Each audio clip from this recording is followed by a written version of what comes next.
Good afternoon, everyone. So we got a special surprise here. We've had a lot of questions about crypto. We get it all the time. And am I ashamed or not ashamed? I'm not sure, but I have never actually traded Bitcoin. So there we have it. I have kids that have, but I haven't. So, but we do have in our room Meta Johnny, who trades this, been trading it for a number of years. And he's my go-to when I have a question. He laughs usually when I ask it because I'm almost at a Luddit stage with this. But so he's going to talk us a lot of questions about what the heck happened to Bitcoin a few weeks ago, and then update us what's going on in that and what they're talking about in the Metaverse and etc. So welcome, Johnny. Thanks for joining us. Yes, thank you so much. I appreciate it. Just to let people know, there has been a glitch right now in the market. A lot of people are checking, and they're seeing numbers that are off on the different tokens that are out there. That's from the coin market cap. There's been a glitch in their system, and it's been throwing out numbers. I'm looking here at Bitcoins at $799 million. That, which is obviously wrong, but that's just an example of what's going on. There's other things that are happening. One of the things that I want to mention real quick is not many people know about the World Economic Forum. That's the big forum they have with Klaus. His name's Klaus Schwab. It's the Davos convention. That whole thing's just gone down, and the topic of this economic forum has been all about digital currency, getting everything pegged to the CBDC, which is the central bank digital currencies. And this is a way to combat, you got it, Bitcoin. It's the role of public and private corporations and the rollout of the CBDC, so that right now the world can work together to prevent things which already exist with current currencies, such as illicit, actions and things that people are partaking in. But the mandates that they're putting out right now are trying to be enforced by FATFA. Not many people know who that is. That's the I do. That's a financial action task force. They have no real political stance, but they're just a group of people that get to make up rules and then throw them back through politicians that get then enforced. And the big thing is that right now they're trying to come up with what they call synthetic CBDC, which is basically, if many people know about Tether is just what you have to use to take a dollar and digitize it so you can use it on one of the exchanges.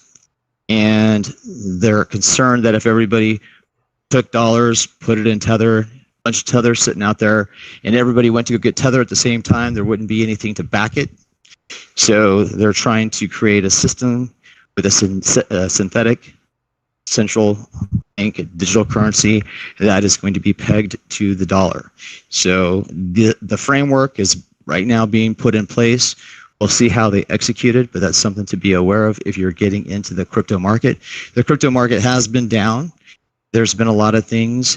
It's partly due to some of the conspiracies that are going on out there, which could be anything from people trying to shake out people to get the value of it down. You're talking about that big move. I've just got that chart up there on the Bitcoin, that big collapse. What was that, 29% overnight? 29%, yeah. It's pretty impressive fall. That's a big fall. That's the thing that scares people like me. Just when I'm about to get in there, I'm going, I can lose that on the NASDAQ. I don't need to lose it. No, I'm only joking. But it is quite a dramatic move. And what's your feeling on why that happens? Well, I feel it's still trying to get its legs under it, and it's trying to form, a base. There's the people who really truly believe in the Bitcoin reality of decentralized finance, and they don't want to have to report and be part of central banking and all the mistakes that our central banking system has made. And we all know what those are, right, with quantitative easing and the things that are happening. So if it's a world economy putting together, its own currency system and trading, And then you've got these new tokens that are coming out that are providing opportunity for people. If you've ever traveled overseas, you've seen some countries to exchange money, the currency rates are crazy. So if everybody starts working off of a central currency, that's pretty much the way that people want to have it moving forward, not be tied to any one government or have any government control over their property, because the United States is life, liberty, and property. You don't want anybody to have control over your property, so why would you want anybody to have control over your money except for you? As a matter of fact, in this Davos convention, they are looking to try to take away the digital wallets that people hold, because those digital wallets, they take and they hold your digital currency, and that's pretty much off the books. So they want to be in control of that, right? So they want to be in control. Is that more to do money laundering, or just do you think flat out control? All those illicit things that are out there right now that they are trying to create a boogeyman. But do you think the whole point of the central banks, and I read that paper on the Swiss, were doing it a little bit fairer. The US turn, it looks like Brainard was actually involved in that a while back. Seems to be more about controlling your assets, kind of like an IRS, rather than. So I'm not talking. So we know the money laundering. I'm just talking about people like you and I. Just we're not the cartel or something. Do you think it's trying to control that as well? The central banks, I mean. Oh, the thing is to prevent illicit activity, consumer protection, and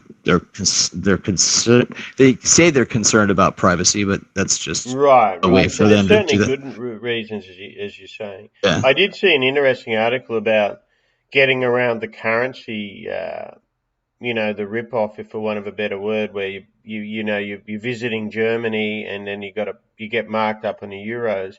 Where there was I think it was a German cafe or something. It showed me a bar where you could just log in and buy your beer, and things like that at the one currency. So if everyone accepts it, I can see how it can work very nicely. Actually, Nick, he's got a question there on Ethereum. Or actually, maybe a bit more broadly. I mean, it was maybe a question / just the comments. And again, I'm also completely naive to this field, unfortunately, but maybe Johnny know a bit about this, but this committee, I think it was about a week ago, the House Financial Services Committee. What I found particularly interesting, and again, excuse me if I make any mistakes, it's really on my field, but going back to stable coins and their regulation and so on, and it was really I'm not sure if you noted this, but it was really interesting when one of the senators, I think it was somebody from Congress, effectively asked the CEO of one of the crypto exchanges what he saw sort of as the largest or what Congress should do to sort of to provide stability to the field or something like that. And I think he's not so basically, not in these words, but he basically mentioned that, stable coins that are supposed to be backed one to one by dollars, and they really aren't. And in fact, he was, kind of referring to Tether quite obviously. And the interesting thing is that his exchange, I think this was FTX, and again, if I'm getting this wrong, it's just from memory, but one of the biggest sort of users of Tether. I think 40-ish% of Tether goes towards them. I just found that very, very interesting. So I don't know, Mr. Johnny, do you have any, what are your views on the way forward for all of these stable coins as they're called? Well, so there's only going to be certain ones that are going to be pegged, or they're going to be on a list, and only central banks and the financial institutions are going to be able to work within those different stable coins. So there is actually a list of them that I just saw, and of course Tether is one of them, but there's a few others. But there's going to be an ecosystem of stable coins, and those are going to be the ones. But they want to try to make it where they don't stop the entrepreneurs who are already in the blockchain world, and they don't want to. I think, come across like they're trying to control it, which they are. So this is just a way for them. This Klaus Schwab who does the Davos convention, it's basically, him looking at the future of humanity and the ideas and principles to put forth for the fourth industrial revolution. It's what some people call the Great Reset. The digital currency governance, and it's just all about what are the banks going to do if people have money, control of that, and they're taken out of the equation. So there's a lot of things happening, which I think that leads us to the metaverse. In the metaverse, it's its own thing, because you're not talking about Bitcoin. You're talking about a way to have an environment that people can interact, but at the same time, you can buy your own, piece of property or whatever you want. You can have a place where you can advertise and make a revenue off it.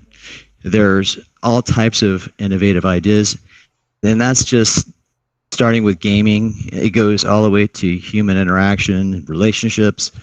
So there's a bunch of things, and the NFTs, which everybody gets excited about, those are just things that they can create within that world or that metaverse, and they're able to have their own economic source of income. And a lot of us don't get to act or interact with people around the world, so it does have a lot of benefits. And some of that's creating opportunity right now for even kids that are paying their parents' mortgage. So, hey! I need to find out about that. Hey. Yeah, good stuff. Yeah, some interesting stuff. Really interesting. I mean, I got to admit, when it comes to the metaverse, I'm a little bit cynical. The whole, not the actual metaverse, but the way Zuckerberg, all of a sudden, damn, we got all these problems with, it seems to be one after the other. Hang on, let's try to refocus. I mean, I have kids who went through Montessori education, when the big thing is redirecting, right? Positive discipline. I just see it as that. And back to the kids, they've been playing Metaverse on Roblox, and Meta has kids as well, and so Roblox Metaverse has been around for a long time. And then Alex was telling us the other day that the Metaverse is even way past that. So that's just my caveat. I'm not a fake book fan for the many different reasons. So I just see it as that. But NFTs are interesting. I mean, that's, of course, that got its publicity from, who was that guy who had the first one? Art Beeble or something like that. It was like 20 or 30 million. And there's also the accusations of money laundering. And it's a great way to launder money when they've pushed up art prices so high, which is the classic money laundering, right? Anonymous. So there's that aspect. But it is exciting when you see these new things develop. Sotheby's has got their own token that they're developing. So all these things are going to have. Oh, well, yeah, back to money laundering. Sorry. Yeah. So it happens in real life. It happens in the metaverse. It's always going to happen. Human nature is always going to be on humans. So my whole thing is let it evolve. And when you see the opportunity for maybe somebody in India that can't go to an Ariana Grande concert, be able to buy a ticket and see her in a metaverse, and feels present and hears her and sees her perform live. That's a different experience. Question I have for you: what is the difference between that and doing a pay-per-view of a concert where you're watching? What's the difference between that? Could you? It's three-dimensional. On that?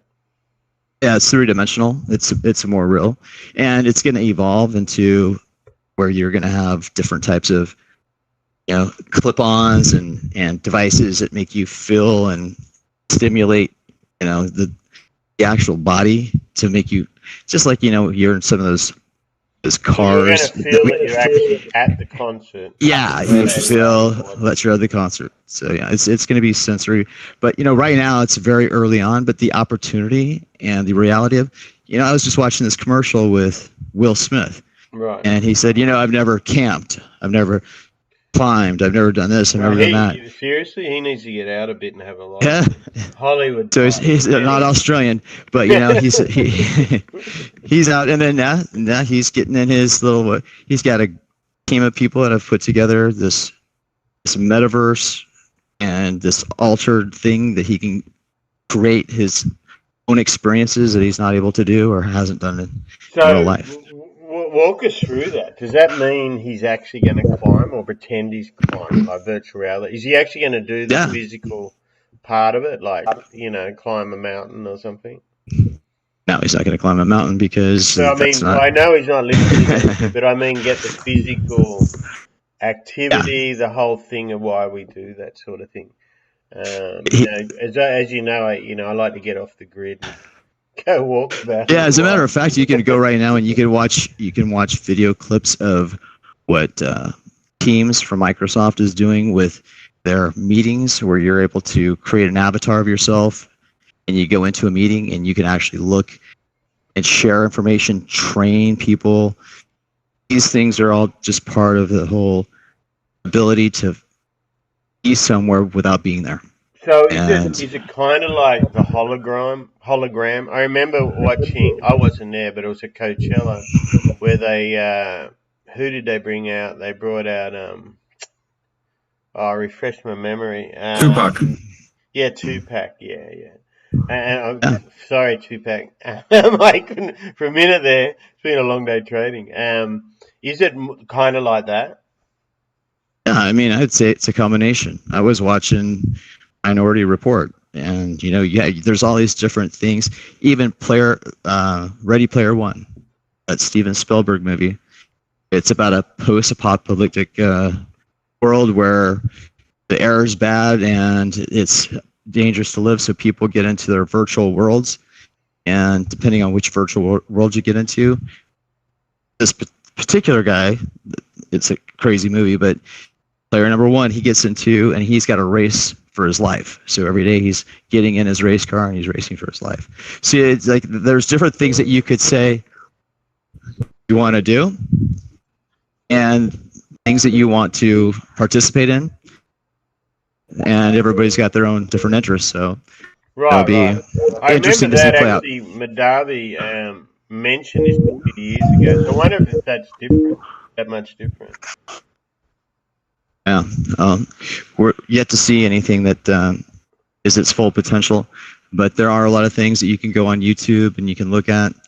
Madavi and I actually watched a guy play a video game with a new, what would you call it, a toy? Madavi is a device you put on the back of your head, and it reads the sensors through your brain, and the actual device on your head controls how you pick up things, move things.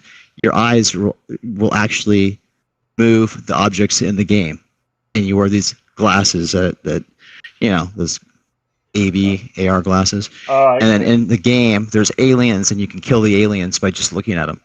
So there's technology like that. Now there's a joke there, but I'll leave it alone. But yeah. And then of course, when we talk all this stuff, we end up talking about Elon Musk, and I think it was on a Joe Rogan podcast where he's talking about how we're going to get to the point where it's almost like, he didn't use the word cloning, but almost that, where you can get into the metaverse and you can stay alive, and then once you're mortally gone, I guess. And things like that. So there's a lot of interesting thing and things obviously for medical and all that. You can really go on, but it is fascinating what's happening in the world. Perhaps Elon's selling all these shares to set up his own metaverse, huh? Yeah, they've got, I think it's Atari that's building a metaverse from the Star Trek Enterprise. So there's going to be a lot of interesting projects, and it does help fund a lot of people who are out there looking to innovate. And the nice thing about it is, if you buy an old school game, you have to play in your friend's living room or wherever you play it. Now you have games that you can play with people around the world, but there's governance that you can set up so that the community that you play within sets their own rules. There's voting. There's that's cool. There are ways to make money doing it. There's all these innovative things that allow people to play than just more a game. It's almost part of, maybe a part of their life that they've never been able to have an experience of doing before. Right. That's fascinating stuff. And I'm sure we can talk about for hours on this. So we'll certainly do a couple more of these. Andrew, Thank perhaps you for for next time joining. you and I can read up a little bit and be a bit more educated. But I mean, this was extremely Yeah, useful. that's true. That's true. Yeah, I do need a little bit of work on that. But hey, I just asked Meta, hey, what does this mean? But the AR, I mean, the whole reality thing. So I guess this is why Facebook's so big on it, because I know I have put on the Oculus and stuff like that, and it's pretty cool, but it's pretty rudimentary right now. But I can see where it's going as it gets Yeah. bigger and bigger. And now I know you can play virtual reality games, you know, which is at this point, which is really, I guess that's what they call in the metaverse. But it is all pretty cool. I mean, it's a pity we're not 15 now, right? Discovering all Right. this sort of stuff. But, Yeah. Yeah. You know, things like the sandbox, and there's a lot of other tokens. tell Do us you about want? the sandbox. You mentioned that the other Oh, day. it actually started out as a two-dimensional game, and then it rebranded itself when the metaverse became a hot thing, and it's all Mark Zuckerberg has had a lot to do with that. He's all with Libra. That also was brought up at the Davos convention of one of the reasons why they want to have a CBDC and not all these different monetary instruments running around that they don't have control over.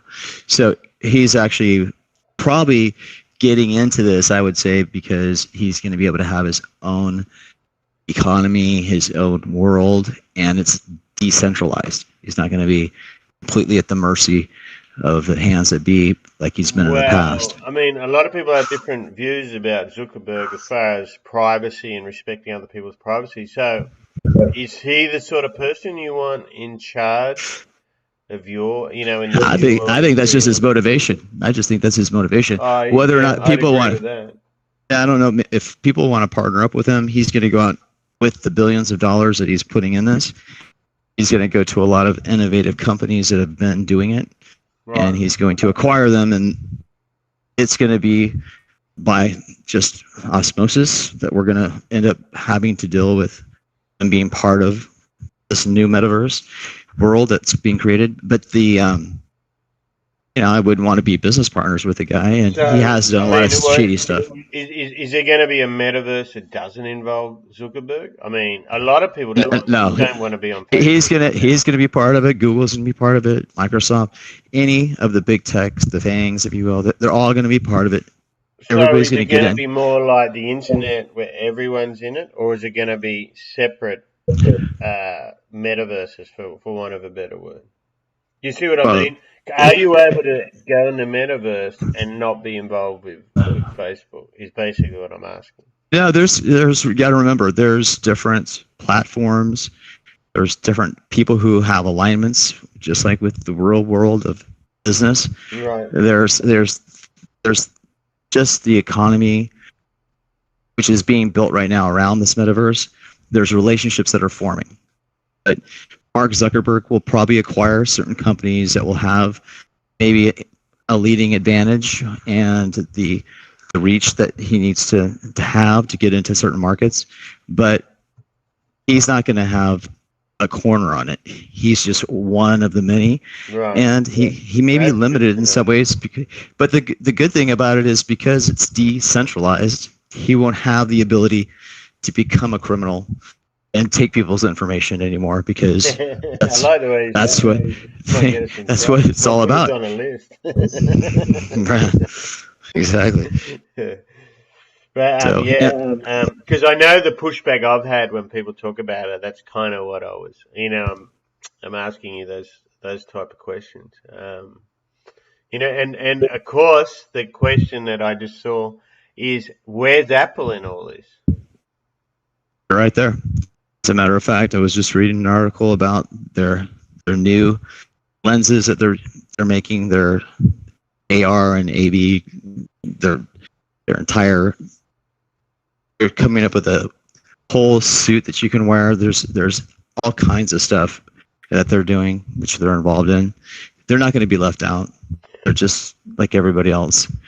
They want to be part of that future innovation, and the blockchain is going to be Web 3.0. So if not many people know, that means your Web 2.0, HTTP, the new Web 3.0 is blockchain, and the development and the use of blockchain is more secure. That's why it started out in the gaming community. It seems like a lot more people who are in that world and making games, they helped kind of innovate a lot of it. And then they got into more advanced things, and then finance became more interested in it because of the way it was structured. Aspect, the security, yeah. I remember reading Jamie Dimon, who famously said Bitcoin's a load of rubbish and it's not going to last, and I think he said that at about $1,500. But one thing, then we fast forward a year later, he goes, well, then he started employing people for the blockchain, and then they're starting to use it as a ledger and all that for their system. And that's a good point. I think a lot of people get misunderstand perhaps that blockchain and crypto are also different elements, but they are related, But I just thought it was funny it was Diamond. He's you can just imagine, well, actually, maybe there's something good here after all. But yeah, a lot of people started out saying it's a fad, Bitcoin is rubbish. But the thing is that it was built on the rails of the future, which is cryptography. They've known and have used cryptography for a long time. Now, students at Wharton, they're using Bitcoin to pay their tuition, and there's actually degrees they can get in cryptography to allow them to be the future innovators of the new, world that we're going to live in. It's all going to be on the blockchain. Whether you're buying property. What about us blokes that actually like going hiking, like going outdoors? What about us? We going to be left behind or what? No. I probably already have. These are.